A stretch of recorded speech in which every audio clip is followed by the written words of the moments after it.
శ్రీ గురుభ్యో నమః. శ్రీకృష్ణ పరబ్రహ్మణే నమః.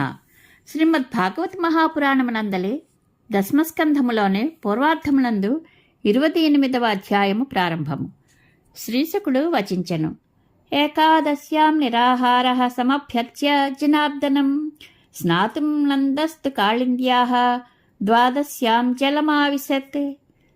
నందుడు కార్తీక శుద్ధ ఏకాదశి నాడు దీక్షాపూర్వకముగా ఉపవసించి భక్తి శ్రద్ధలతో శ్రీహరిని అర్చించెను. పిమ్మట అతడు అది రాక్షసులు సంచరించడి వేళయని ఎరుగక ద్వాదశి స్నానమునకై యమునా నదీ జలములలో అడుగిడెను. అప్పుడు వరుణదేవుని భృత్యుడైన అసురుడు ఒకడు నందుని తీసుకొని వరుణుని వద్దకు చేరెను. పరీక్షిన్ మహారాజా, అంతటా గోపాలురు తమ ప్రభువైన నందుడు కనబడకపోవుటచే శ్రీకృష్ణ, బలరామ, మీ తండ్రిగారైన నందప్రభువు కనబడటలేదు, మీరే మాకు దిక్కు అనుచు విలపింపసాగిరి. అప్పుడు తనను స్మరించిన వారికి అభయమునిచ్చినట్లు శ్రీకృష్ణ ప్రభువు తమ తండ్రిని వరుణుడు అపహరించుకుని పోయినట్లుగా గ్రహించి వెంటనే వరుణుని సమీపమునకు వెళ్ళెను. అంతటా లోకపాలురలో ఒకడైన వరుణుడు తన వద్దకు ఏతెంచిన శ్రీకృష్ణ ప్రభువును చూచి ఆయన దర్శన భాగ్యమునకు మిగుల సంతుష్టుడయ్యను. వెంటనే అతడు గొప్ప సేవలనర్చి ఆ స్వామిని భక్తితో అర్చించి ఇట్లనెను. ప్రభు, పరమపురుష, నేడు నీ దర్శనం కలుగుటతో నా జన్మ ధన్యమైనది, నా భాగ్యము ఫలించినది. నీ పాదములను సేవించిన వారు సంసార సాగరము నుండి తరింతిరి గదా. నిన్ను కనులారా వీక్షించిన నా అదృష్టమును ఎంతని కొనియాడగలను. కృష్ణ పరమాత్మ, నీవు షడ్గుణైశ్వరి సంపన్నుడవు, సాక్షాత్తుగా శ్రీమన్నారాయణుడవు. దేవమనుష్యాది జీవులను సృష్టించినట్టి నీ యోగమాయ నిన్ను స్పృశింపజాలదు అని శృతులు వక్కాణించుచున్నవి. మూఢుడైన నా భృత్యుడు నీ తండ్రి యగు నందుని ఇక్కడికి తీసుకుని వచ్చెను. అతడు యుక్తాయుక్త విచక్షణ లేనివాడు.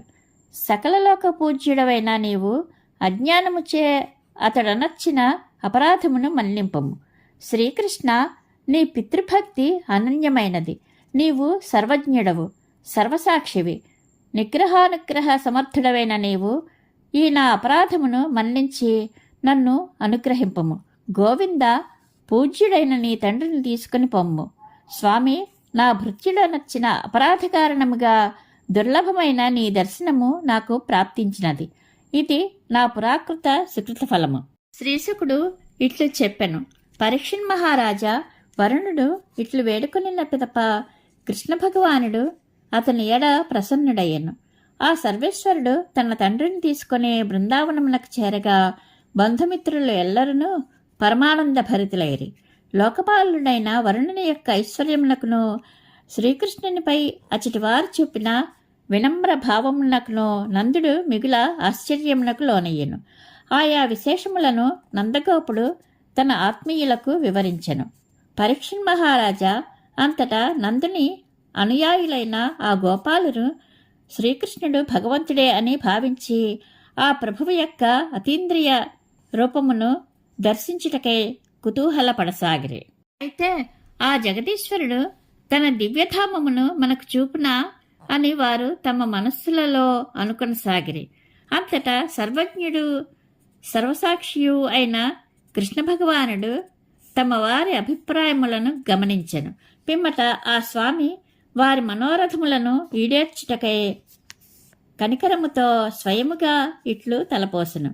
ఈ లోకంలోని జీవులు అజ్ఞానవశమున దేహాత్మబుద్ధి కలిగి వివిధ వాంఛలతో కొట్టుమిట్టాడుచుందురు.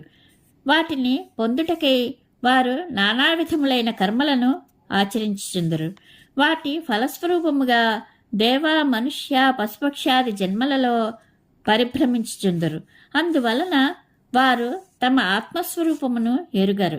మిగుల కరుణాలయుడగు కృష్ణ భగవానుడు ఈ విధముగా తలపోసి మాయాంధకారమునకు అతీతమైన తన పరంధామమును ఆ గోపాలురకు చూపెను. ఆ పరబ్రహ్మస్వరూపము నిర్వికారము, అపరిచ్ఛిన్నము, జ్ఞానాత్మకము, శాశ్వతము. తపస్సంపన్నులైన మునులు త్రిగుణాతీతులై ఆ దివ్యస్వరూపమును దర్శింతురు.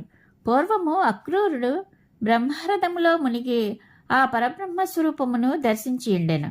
శ్రీకృష్ణుడు గోపాలులను అదే బ్రహ్మహృదములకు కొనిపోయాను. వారు అందు మునిగిరి. అప్పుడు శ్రీకృష్ణుడు వారిని పైకి లేవనెత్తగా వారు పరబ్రహ్మ యొక్క వైకుంఠధామమును దర్శించిరి. నందాది గోపాలురు ఆ లోకమును చూచి పరమానంద భరితులైరి. అంతటా ఆ లోకమునందు వేదములు కూడా ఆ శ్రీకృష్ణుని స్తుతించుచుండుటను గాంచి మిగుల ఆశ్చర్యమగ్నులై మహదానందమునందు మునిగిరి. ఇది శ్రీమద్భాగవత మహాపురాణమునందలి దశమస్కంధములోని పూర్వార్థమునందు 28వ అధ్యాయము సంపూర్ణము. శ్రీకృష్ణానుగ్రహ ప్రాప్తిరస్తు. శుభం భూయాత్.